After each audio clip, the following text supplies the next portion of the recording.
Мына достор, мен артымдагын көрүп атасыңарбы? Ошто Оштун мэри өтө катуу иштеп атат.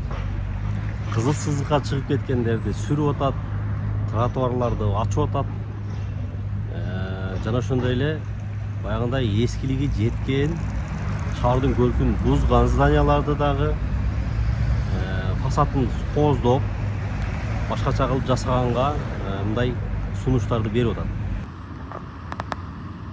Мына ушул жерлер бүт кызыл линияга чыгып кеткен, сноска кете турган жерлер достор. Ошон үчүн мен жанагы эгерде үй сатып алам десеңиздер, же болбосо мындай бир коммерциялык орундарды сатып алам десеңиздер, бир аз ошол снос бүткүчө, рейдтер бүткүчө, бардыгы такталгыча кое турула дегенин дагы себеби ушул достор. Мына көрдүңүздөрбү, мына снос кызыл линияга чейин, мамлекеттин чегине чейин чыгып кеткендер. Мыналар полностью бузулат. Мына сностор.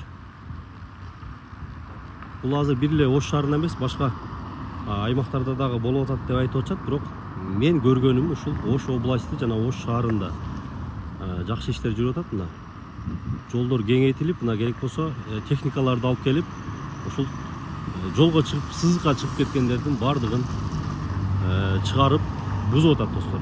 Бирок ошол эле учурда жарыяларда өтө көп сатыла турган деген жердин биринчи линияда турган үйлөр, коммерциялык орундуктар чыгып атат достор. Ошодон абайлаңыздар дегеним ошол достор. Мына бул бетинде эле мына продается дейт. Көрдүңүздөрбү? Ошондуктан тактап алгыла. Эми бул мен азыр көрсөткөнүм бул сноска кетеби кетпейби билбейм, бирок негизи мисал катары силерге көрсөтүп койдум достор. Мыналар бүт кетет, мына снос.